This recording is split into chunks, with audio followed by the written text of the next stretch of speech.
Assalamualaikum warahmatullahi wabarakatuh. Kami, mahasiswa Universitas Negeri Malang, Fakultas Ilmu Keolahragaan, Program Studi Ilmu Kesehatan Masyarakat, Offering F. Hari ini kami akan menyelesaikan tugas mata kuliah biomedik dengan dosen pengampu, Ibu Anita Sulistyorini, Eskep NS MKes, dan Ibu Rizky Putri Novembriani, Eskep PD MKM. Kami beranggotakan 5 orang yang masing-masing berkontribusi untuk menyelesaikan tugas mata kuliah biomedik yang akan membahas mengenai jaringan otot dan jaringan saraf. Sebelumnya, perkenalkan, kami dari kelompok 7 teori yang beranggotakan 5 orang. Pertama, saya sendiri, Aura Cantik Ardanis. Yang selanjutnya yaitu Enzelina Mar Almahera. Yang selanjutnya ada Yusuf Naufal Muhajir. Selanjutnya ada Naura Mulya Anggita. Dan yang terakhir ada Intan Sari Nurbaiti sebagai videografer dan editor. Baiklah, kami akan mempresentasikan mengenai jaringan otot dan saraf. Klasifikasi jaringan otot rangka, otot polos, dan jantung beserta fungsinya. Otot merupakan jaringan tubuh yang mempunyai fungsi untuk berkontraksi dan membuat gerakan. Otot mempunyai peran penting dalam separuh seluruh manusia aktivitas tubuh, mulai dari gerakan, pemeliharaan postur, dan fungsi organ vital. Otot yang berada pada tubuh manusia memiliki karakteristik iritabilitas, kontraktilitas, ekstensibilitas, dan elastisitas. Terdapat 3 jenis jaringan otot dalam tubuh manusia, yaitu jaringan otot rangka, otot polos, dan otot jantung. Otot rangka adalah otot lurik yang menempel pada tulang dan membentuk daging dari anggota badan. Otot rangka terkait erat dengan sistem muskuloskeletal dan bertanggung jawab atas gerakan yang disengaja. Otot rangka biasa disebut juga dengan otot volunteer sebab kerja saat di bawah kontrol kesadaran manusia. Fungsi otot rangka adalah berkontraksi untuk menggerakkan bagian-bagian tubuh dan melindungi organ dalam seperti area perut yang menopang berat dari organ dalamnya. Oke, yang kedua ada jaringan otot polos. Otot polos merupakan suatu jaringan otot yang berada di dinding organ dalam serta struktur internal lainnya, yakni pembuluh darah. Otot polos berkontraksi untuk membantu organ dan pembuluh darah bekerja. Kontrol otot polos tidak dikontrol oleh kesadaran, melainkan bergerak sendiri secara mandiri.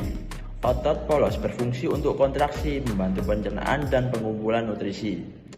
Selanjutnya yang ketiga ada jaringan otot jantung. Otot jantung atau yang biasanya disebut miokardium ditemukan di dinding jantung. Otot jantung harus berkontraksi dengan kuat dan cukup darah untuk memenuhi kebutuhan metabolisme seluruh tubuh. Otot jantung berfungsi untuk memberikan bantuan ke jantung dalam membawa darah ke seluruh tubuh, menjaga dan mempertahankan peredaran darah. Oke, yang selanjutnya yaitu saya akan menjelaskan jaringan saraf. Jaringan saraf adalah kumpulan sel-sel khusus yang membentuk sistem saraf. Sel-sel ini memungkinkan kita berpikir, merasakan, dan bergerak. Nah, yang selanjutnya yaitu sistem saraf. Jadi sistem saraf ini ada lebih dari 100 miliar di dalam tubuh manusia. Kemudian sistem saraf ini terdiri dari 2 komponen. Yang pertama yaitu sistem saraf pusat dan juga sistem saraf perifer. Jadi sistem saraf pusat ini berada di bagian tengah tubuh kita. Sedangkan sistem saraf perifer adalah bagian cabang-cabangnya yang menyebar ke seluruh tubuh. Nah, kemudian jaringan saraf ini terdiri dari 2 jenis sel utama. Yang pertama yaitu neuron dan yang kedua yaitu neuroglia. Nah, neuron ini adalah unit dasar dari sistem saraf yang berfungsi untuk mengirimkan sinyal atau impuls listrik dan kimia. Neuron ini memiliki 3 bagian utama. Yang pertama yaitu badan sel. Jadi badan sel ini berisi inti sel dan organel sel lainnya. Yang kedua yaitu dendrit atau serabut pendek yang berfungsi untuk menerima sinyal dari neuron lainnya. Yang ketiga yaitu akson. Akson ini adalah serabut panjang yang berfungsi untuk mengirimkan sinyal ke neuron lainnya. Kemudian ada struktur jaringan saraf. Nah, struktur jaringan saraf ini yang pertama yaitu ada neuron dan yang kedua adalah sel glia. Nah, sel glia ini adalah sel pendukung neuron yang berfungsi untuk memberikan nutrisi dan melindungi neuron dan juga untuk membantu dalam pembentukan mielin atau lapisan pelindung akson. Nah, setelah itu lanjut ke peran neuron. Peran neuron yaitu yang pertama untuk menerima rangsangan. Jadi neuron menerima berbagai jenis rangsangan dari lingkungan sekitar seperti cahaya, suara, dan sentuhan. Kemudian yang kedua yaitu mengirimkan sinyal. Jadi sinyal ini diterima oleh neuron, akan diteruskan ke neuron lain atau ke organ tubuh yang sesuai. Dan yang ketiga yaitu untuk mempelajari dan mengingat. Jadi neuron ini berperan dalam proses belajar dan mengingat informasi baru.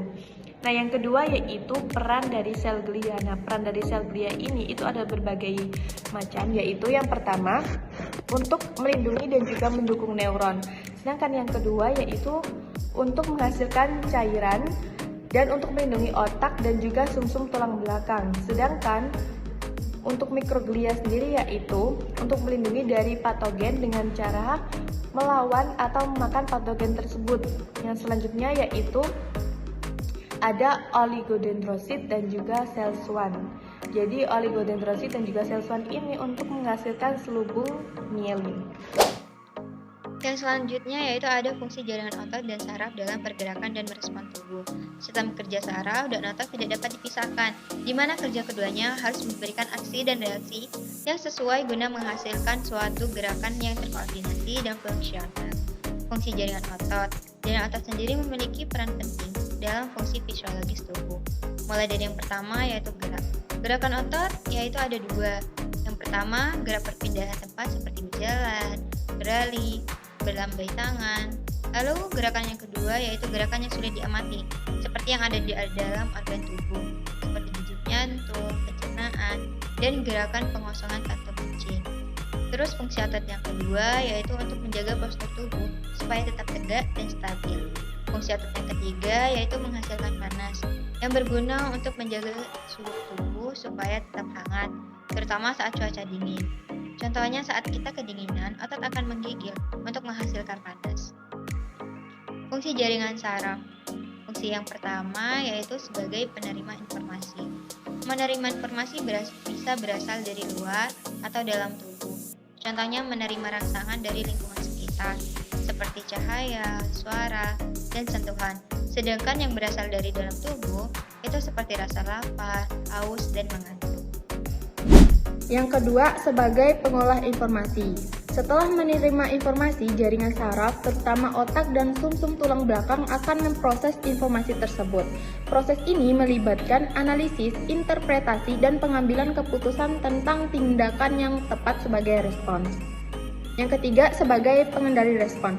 Berdasarkan hasil pengolahan informasi, jaringan saraf akan mengirimkan sinyal ke berbagai bagian tubuh untuk menghasilkan respon yang sesuai. Misalnya, jika kita menyentuh benda panas, jaringan saraf akan mengirimkan sinyal ke otot untuk menarik tangan kita. Selanjutnya kesimpulan, jaringan otot dan jaringan saraf merupakan dua komponen penting dalam tubuh manusia yang saling berinteraksi untuk memungkinkan kita bergerak, berpikir, dan merasakan.